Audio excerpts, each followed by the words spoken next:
السلام عليكم ورحمة الله وبركاته. إن الحمد لله نحمده ونستعينه ونستغفره ونعوذ بالله من شرور أنفسنا ومن سيئات أعمالنا. من يهده الله فلا مضل له ومن يضلله فلا هادي له. أشهد أن لا إله إلا الله وأشهد أن محمدا عبده ورسوله. يا أيها الذين آمنوا اتقوا الله حق تقاته ولا تموتن إلا وأنتم مسلمون.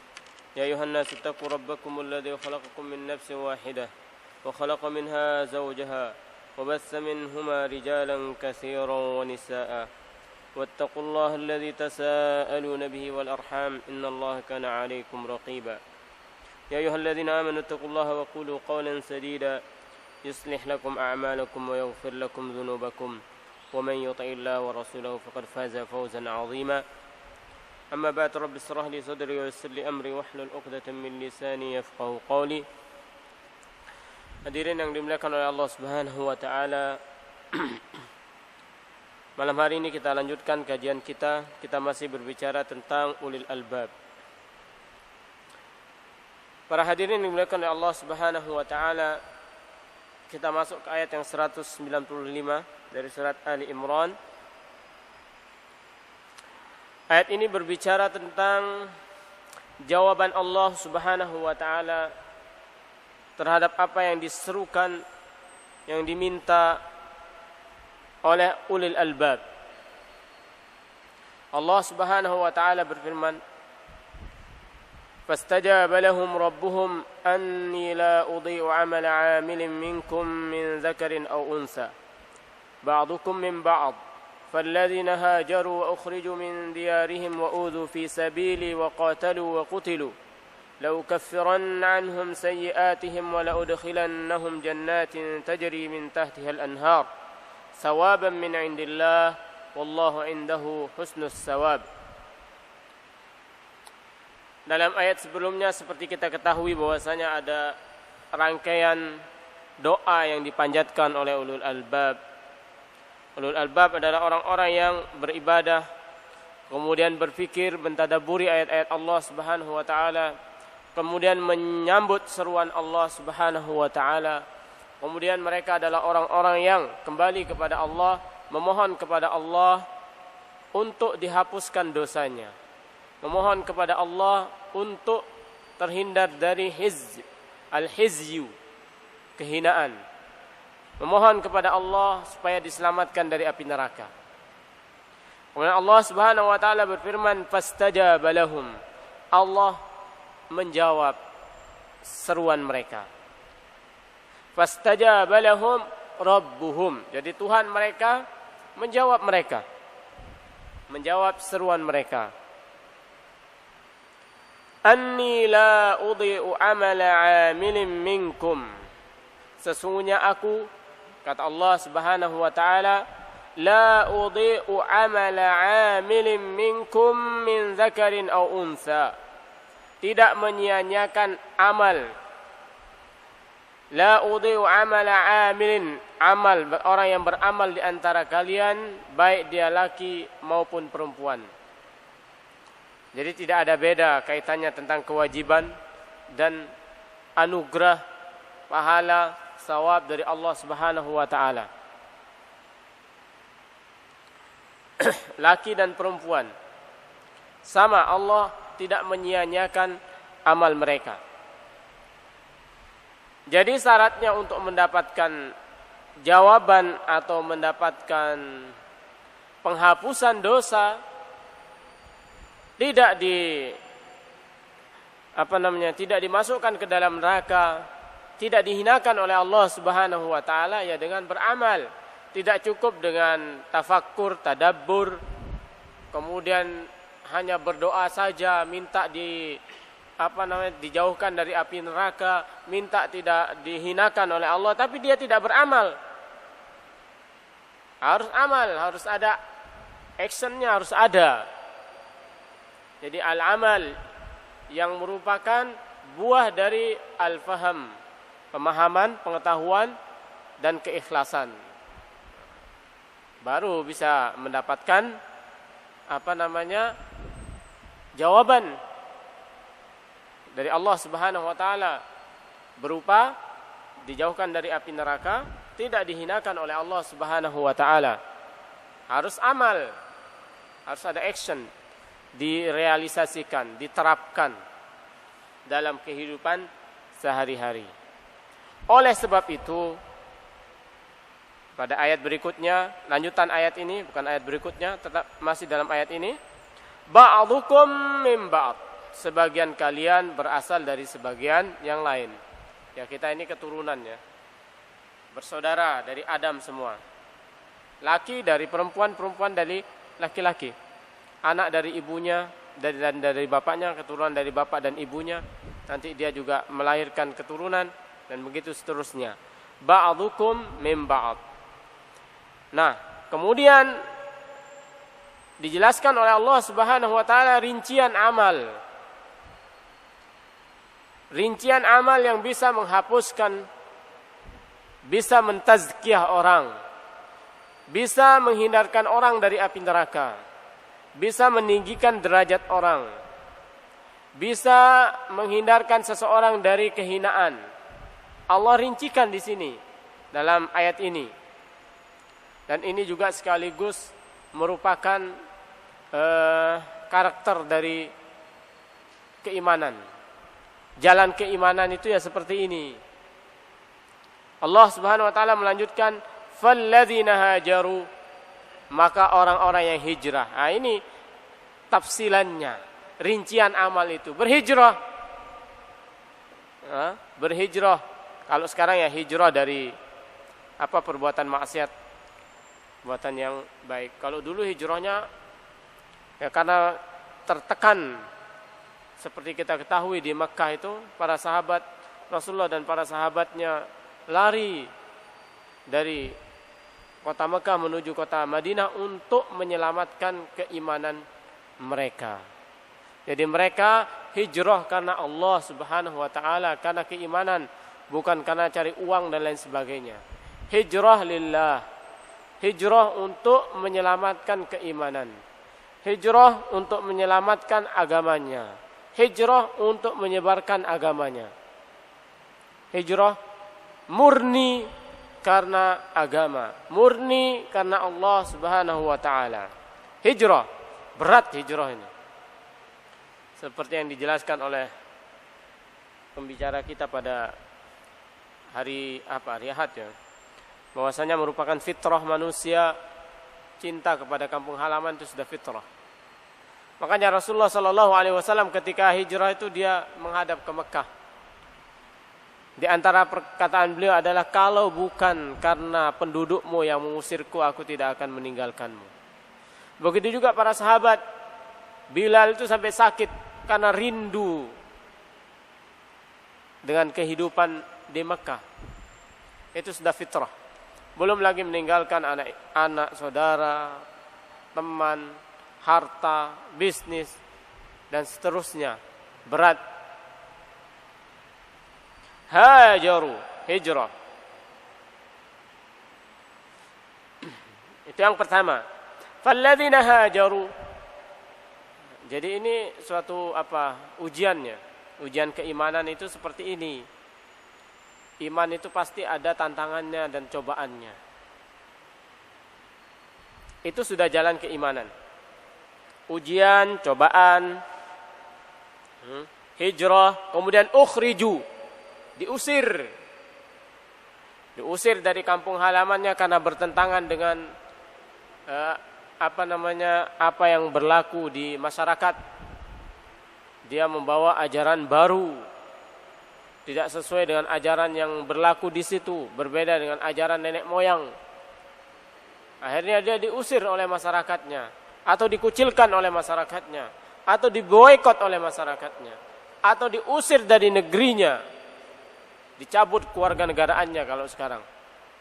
Ukhriju min diyarihim, dari rumah-rumah mereka. Ini jalan keimanan. Wa udzu fi sabili, dan mereka tersakiti di jalanku. Di jalan Allah Subhanahu wa taala dihina, diancam, kemudian dirampas hartanya. Kalau kita lihat perjuangan para pemikir, para tokoh-tokoh Islam di luar negeri misalnya, yang bertentangan, yang menentang pemerintah, itu ya hartanya dibekukan. Kadang keluarganya, kadang di antara keluarganya ada yang diculik, dimasukkan penjara, bahkan terbunuh. Dia dimasukkan penjara, anaknya dibunuh, anaknya dimasukkan penjara juga, istrinya dimasukkan penjara juga. Itu konsekuensi keimanan. Kenapa kita aman-aman ya? Karena kita tidak, iman kita masih rendah. Kita melihat kemungkaran itu belum berani bertindak. Jadi semakin berat, semakin kuat iman seseorang, maka ujiannya semakin berat. Jadi uzu fi sabili, mereka itu tersakiti di jalanku, jalan Allah Subhanahu wa taala, jalan kebenaran, jalan menegakkan syariat Allah, jalan menegakkan manhaj Allah Subhanahu wa taala, jalan menyebarkan agama Allah Subhanahu wa taala. Orang yang berdakwah misalnya di Papua itu bisa dipanah sama kepala suku, bahkan bisa terbunuh kalau di Papua. Sebagaimana yang diceritakan oleh salah seorang dai Papua. Dia sempat terkena anak panah karena dipanah oleh kepala suku. Kalau kita melakukan perbaikan misalnya di dunia pemerintahan, di dunia politik, di dunia pendidikan, ya tentu banyak juga yang akan memusuhi kita. Karena tidak mungkin kebatilan itu akan diam, pasti akan bergerak. Itu sudah takdir Allah Subhanahu wa taala. Kebenaran dan kebatilan itu akan terus bertempur. Kemudian Allah Subhanahu wa taala sudah mentakdirkan bahwasanya manhaj Allah, agama ini tegak dengan usaha manusia. Jadi kebenaran, kebaikan itu tegak karena usaha manusia. Bukan ada Superman turun dari atas atau dari mana datang malaikat, dia yang akan menegakkan kebenaran di muka bumi, akan menegakkan syariat. Tidak, syariat Allah, agama Allah tegak oleh manusia itu sendiri, oleh orang-orang beriman. Itu sudah takdir Allah Subhanahu wa taala menetapkan seperti itu. Dan dari usaha orang-orang yang beriman, hasilnya itu nanti Allah yang menentukan. Bukan tiba-tiba datang dari langit ada Superman. Kalau orang bahayalan, orang barat itu ingin berlepas diri dari permasalahan hidup, dia menghayal ada kekuatan, ada Superman atau ada apa yang turun ke muka bumi, kemudian dia enak-enak duduk di rumahnya, ada yang melakukan perbaikan. Bukan begitu. Kalau Islam ya kita yang melakukan perbaikan, itu kita. Itu sudah Allah Subhanahu wa taala takdirkan bahwasanya Islam itu tegak melalui tangan-tangan kaum muslimin.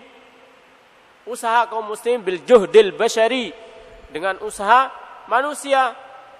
Ya, dia berjuang, berperang, mengorbankan hartanya, mengorbankan waktunya, mengorbankan keluarganya, mengorbankan bangsanya, dia harus meninggalkan negerinya. Nah, itu sudah kodrat, takdir yang Allah tentukan. Jadi hajaru, meninggalkan kampung halamannya, ukhriju, diusir, uzu fi sabili, dianiaya di jalanku, diteror, dituduh macam-macam dan seterusnya. Nah, ini waqatalu wa qutilu, mereka bertempur, mereka berperang, qatalu berperang, membunuh, wa qutilu dan terbunuh. Kata Ibnu Katsir, ini makom tertinggi ini, qatalu wa qutilu, dia berperang dan terbunuh. Itu sebaik-baik makom, derajat. Ribat itu aja pahalanya besar, apalagi terbunuh. Ribat itu berjaga-jaga di perbatasan tanah kaum muslimin. Yang sekarang Palestina itu berbatasan langsung dengan Yahudi. Bukan berbatasan lagi, mencaplok. Jadi Yahudi itu sudah ada di dalam tanah milik kaum muslimin. Ibaratnya maling dia itu, atau rampok datang bawa senjata, kalian keluar, kalau enggak saya tembak. Nah, sekarang penduduk aslinya itu berontak, Berontaknya bukan dengan senjata, dengan batu. Dibilang teroris. Ini kan nggak masuk akal. Kalian ini loh datang jauh-jauh dari mana nggak tahu, masuk ke kampung halaman orang, ke rumah orang, bilang ke pemilik rumah, pemilik kampung, keluar kalian kalau nggak saya tembak. Terus orang kampungnya berontak, nggak mau, ini hak saya. Jadi bilang teroris. Di mana logikanya seperti itu? Terus dia bilang ini tanah yang kuasa diperuntukkan untuk kami. Tanah Tuhan kami diperuntukkan untuk. Oh, enak saja ya. Tiba-tiba dia bangun rumah, oh enggak, ini tanah yang kuasa diberikan ke saya. Lu menghayal. Mereka kan mengatakan seperti itu. Ini tanah yang dijanjikan. Nah, itu hayalan dari mana? Orang Palestina itu ada di situ sebelum orang-orang Yahudi itu ada. Sebelum Nabi Ibrahim ada. Nabi Ibrahim ada lahir di mana? Di Babylon. Palestina sudah ada penduduk Palestina di situ. Ibrahim Babylon di Irak sana. Kemudian datang ke Palestina, menikah dengan Sarah, nggak punya anak. Kemudian menikah dengan Hajar, punya anak Ismail. Baru lahir Ishak. Yahudi itu keturunan keberapa? Yahuda. Lah terus dia mengaku itu tanahnya. Itu ahistoris. Tidak sesuai dengan fakta sejarah. Jadi orang-orang yang mereka ini yang berada di perbatasan ini termasuk dinamakan ribat. Orang yang berjaga-jaga, menjaga tanah kaum muslimin. Wa qatalu wa qutilu. Dan banyak sekali hadis-hadis yang menjelaskan tentang pahala orang-orang yang mati syahid. Di antaranya nanti arwahnya itu berada di dalam perut burung. Nanti burung itu terbang di surga sampai di bawah aras. Bertamasyalah di surga itu. Kemudian orang-orang yang mati syahid itu diberikan oleh Allah Subhanahu wa taala hak untuk memberikan syafaat kepada keluarganya. Nanti dia dibangkitkan dengan lukanya, darahnya itu berbau kasturi dan seterusnya. Wa qatalu wa qutilu. Nah, baru Allah mengatakan la ukaffiranna anhum sayyiatihim. Sungguh kata Allah, aku akan menghapuskan sayyiatihim, keburukan mereka. Wala udkhilannahum jannatin tajri min tahtihal anhar.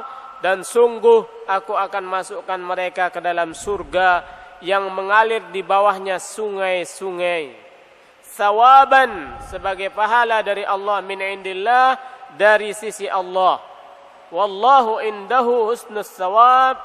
Dan Allah Subhanahu wa taala di sisinya sebaik-baik balasan yang terbaik, husnus sawab, pahala yang baik.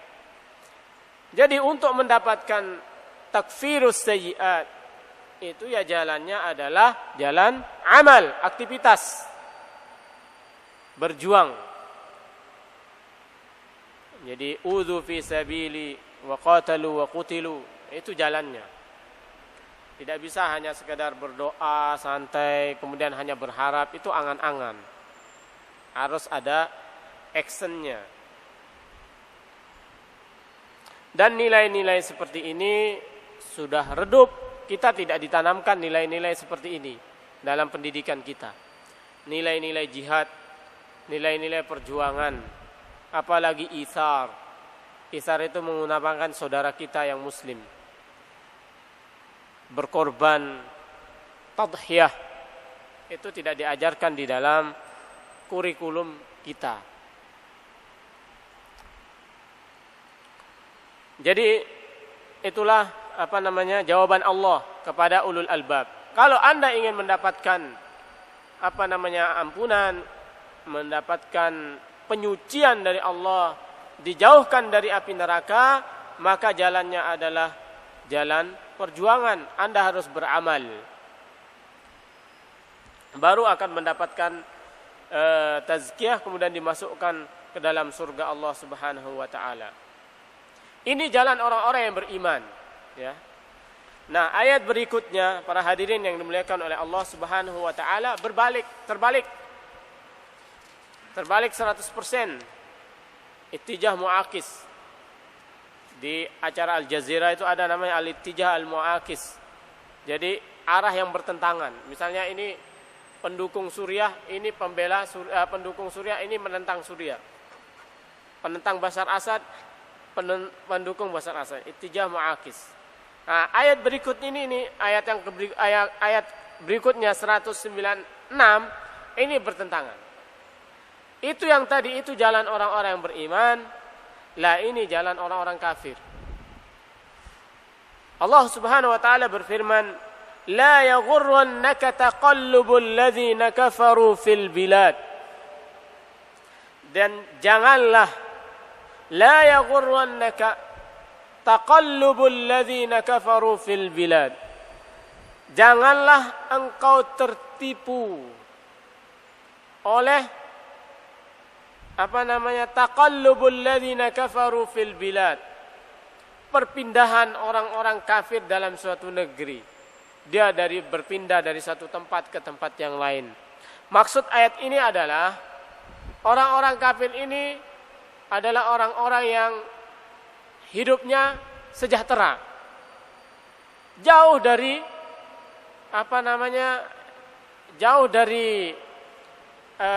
cobaan dan ujian. Kalau dijelaskan di situ, mereka punya bisnis yang banyak, kemudian harta yang melimpah, kemudian punya martabat kedudukan yang tinggi, makanah wa sultan. Nah, ini orang kafir. Seperti kita lihat sekarang ini. Jangan kalian tertipu sama mereka. Itu kita lihat orang-orang kafir. Masya Allah, kekayaannya luar biasa.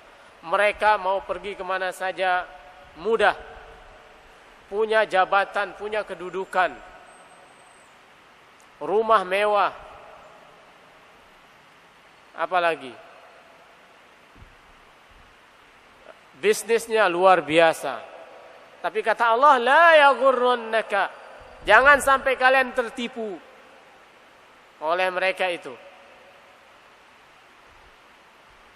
Lah, kalau orang ya melihat ini ketika orang menggunakan barometer inilah, itu orang muslim kok tersiksa hidupnya. Hijrah, kemudian dia diusir, kemudian dia tersakiti, diteror, dituduh macam-macam. Orang muslim kayak gitu. Lah orang kafir ini enak. Enak, tenang hidupnya, mewah hidupnya, makanannya enak. Ini orang muslim nggak ada makanan. Dulu kan kaum muslimin diboykot, makan nggak bisa. Ini orang kafir, Abu Jahal dan lain sebagainya enak, mau pergi tijarah kemana saja, pergi berbisnis kemana saja bebas dia. Kaum muslimin makan aja susah. Sekarang kita juga seperti itu. Lihat kaum muslimin, perang kerjaannya. Di sana perang, di Afghanistan perang, Myanmar dibantai, di Thailand juga begitu, di Yaman juga perang, di Irak perang, di Suriah perang, Palestina perang, kelaparan. Lihat orang-orang barat itu, Jerman, Amerika, wah, enak hidupnya, santai, rekreasi. Lalu apa yang akan terjadi? Kondisi seperti ini akan menimbulkan berbagai macam reaksi dalam diri manusia. Ada mungkin akan semakin tersesatkan. Wah, kayak gini beriman kok kayak gini nasibnya. Ngapain saya beriman? Miskin, tersiksa. Saya pilih kafir aja. Nauzubillah min zalik. Atau orang yang tadi ragu-ragu, kepingin beriman, ngelihat agak jadi. Makanya Allah Subhanahu wa taala menekankan la yaghurrannaka. Jangan kalian sampai tertipu dengan itu semua. Jadi Allah Subhanahu wa taala menanamkan kepada kita kewibawaan. Wibawa. Kepala yang tegak. Tidak minder. Tidak merasa hina di hadapan orang-orang kafir. iman ini lebih berharga dari kehidupan ini, apa yang ada di muka bumi ini. Jadi la yaghurrannaka, jangan kalian tertipu. Taqallubul ladzina kafaru fil bilad. Jadi kekayaan yang dimiliki oleh orang-orang kafir, kemudahan yang dimiliki oleh orang-orang kafir, fasilitas yang dimiliki oleh orang-orang kafir, kemajuan yang dimiliki orang-orang kafir. Gara-gara orang kafir maju, kita, sebagian masyarakat kita menjual agamanya supaya kita maju, kita tinggalkan agama kita. Nah, ini kan sudah tertipu mereka ini. Kemudian Allah lanjutkan, mata'un qalilun thumma ma'wahum jahannam wa bi'sal mihad. Itu mata'un qalil, kesenangan yang sedikit, perbendaharaan yang sedikit. Summa ma'wahum jahannam, kemudian tempat kembali mereka adalah jahannam. Wa bi'sal mihad, itu seburuk-buruk tempat kembali, tempat tinggal, tempat berbaring. Jadi terbalik, berlawanan arah. Kalau orang-orang ulul albab dalam ayat sebelumnya minta supaya faqina adzabannar, minta supaya khizyid dijauhkan dari kehinaan pada hari kiamat. Nah, kalau kita mengutamakan dunia kemudian meninggalkan keimanan, ya ini akan mendapatkan khizyid, akan mendapatkan kehinaan, dimasukkan ke dalam api neraka oleh Allah Subhanahu wa taala. Jadi la yaghurrannaka taqallubul ladzina kafaru fil bilad. Mata'un qalil thumma ma'wahum jahannam. Jadi ini persepsi, tasawur, cara pandang kaum muslimin, akidah kaum muslimin melihat dunia ini. Bahwa dunia ini adalah kecil, tidak ada apa-apanya. Dunia ini adalah darul bala, darul amal. Dunia ini adalah tempat beramal dan tempat ujian. Darul mamar, laisa darul maqar. Dunia ini adalah tempat berlalu. Mamar, bukan darul maqar, bukan tempat abadi. Tempat yang maqar, tempat kita yang abadi, yang tetap di situ. Bukan tempat menetap, tapi tempat kita lewati saja. Darul mamar bukan darul maqar. Jisrun, ini adalah jisir, jembatan saja. Lah kalau keyakinan seperti itu sudah tertanam kuat dalam jiwa kita kaum muslimin, insya Allah kita akan bisa memenangi pertarungan di dunia ini dalam segala aspeknya ya. Pertarungan dengan jiwa kita, syahwat kita, kemudian godaan-godaan yang ada. Nah, kita bisa mengalahkan itu semua, karena itu tidak bisa dikalahkan kecuali dengan iman. Iman bahwasanya akhirat itu lebih utama. Bahwasanya akhirat itu akhir dari kehidupan kita, tempat kita berlabuh. Bahwasanya surga itu adalah kenikmatan yang tertinggi. Melihat Allah Subhanahu wa taala itu adalah sebesar-besar kenikmatan, lebih besar dari nikmat surga. Ketika kita nanti diberikan kesempatan oleh Allah Subhanahu wa taala untuk melihat Allah Subhanahu wa taala. Jadi mata'un qalilun tsumma ma'wahum jahannam wa bi'sal mihad. Lalu orang-orang yang bertakwa itu apa? Lakinil ladzina taqaw rabbahum, akan tetapi orang-orang yang bertakwa kepada Tuhan mereka. Para ulama memaknai takwa itu ada yang mengatakan husnul ilaqah bil khaliq. Jadi hubungan yang baik dengan Allah. Kemudian husnul ilaqah bil khalq. Jadi baik hubungannya dengan ciptaan Allah Subhanahu wa taala. Interaksinya dengan manusia, interaksinya dengan alam jagat raya ini. Jadi alam jagat raya ini makhluk Allah Subhanahu wa taala juga. Sama dengan kita. Jadi ada aturannya dalam Islam. husnul ilaqah ma'allah, husnul ilaqah ma'al khalq, husnul ilaqah ma'a apa lagi? Ada 3. Jadi baik dia hubungannya dengan Allah, baik dia hubungannya dengan makhluk Allah Subhanahu wa taala. Kemudian satu lagi lupa. Khalq itu sama, manusia. Khalq itu ciptaan. Ada manusia, ada alam jagat raya. Khalq itu ciptaan Allah. Masih wallah. Selain Allah itu makhluk. Di makhluk itu masih wallah. Itu makhluk atau alam. Jadi itu husnul ilaqah. Al-khawf minal jalil. Takut kepada yang maha besar. Kemudian ridha bil qalil. Ridha terhadap yang diberikan oleh Allah Subhanahu wa taala. Wal isti'dad li yaumir rahil. Kemudian menyiapkan diri untuk kehidupan yang akan datang. Itu takwa. Jadi alladzina taqaw rabbahum lahum jannatun tajri min tahtihal anhar. Orang-orang yang bertakwa itu bagi mereka surga mengalir di bawahnya sungai-sungai khalidina fiha. Mereka kekal di dalamnya.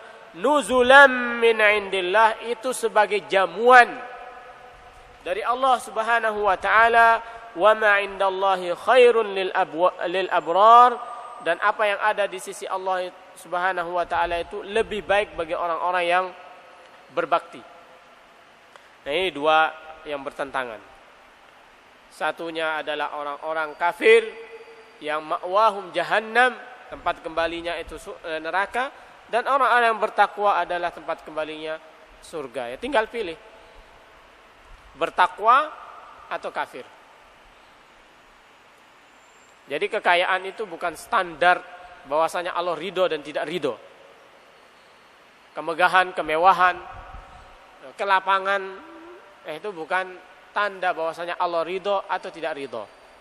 Jadi kita hidup di dunia ini, kata seorang tokoh itu adalah al-ada, al-wafa, al-bala, al-ata. Jadi al-ada menunaikan kewajiban, al-wafa kita tunaikan janji kita kepada Allah Subhanahu wa taala, al-bala kita menghadapi ujian Allah Subhanahu wa taala. Itulah kehidupan kita di dunia ini.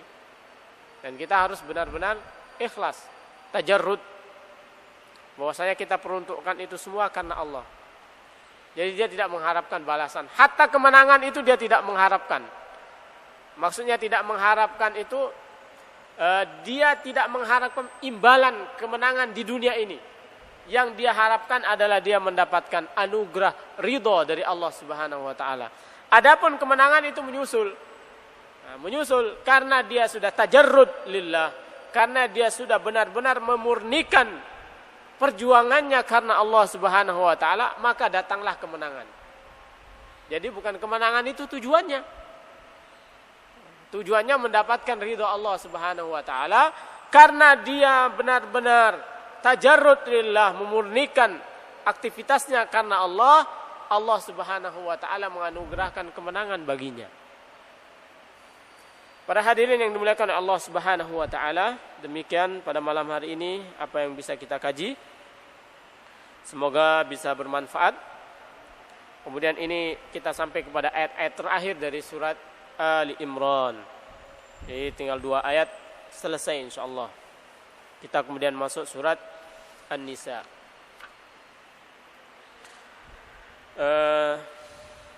Surat Ali Imran ini sangat syarat dengan pelajaran. Tidak cukup kita kaji di sini. Bagi yang ingin memperdalam silakan mencari referensi sendiri, membaca karangan ulama-ulama, membaca buku-buku tafsir sehingga lebih mengena, lebih meresap. Demikian, subhanakallahumma wa bihamdika asyhadu an la ilaha illa anta astaghfiruka wa atubu ilaika. Wassalamualaikum warahmatullahi wabarakatuh.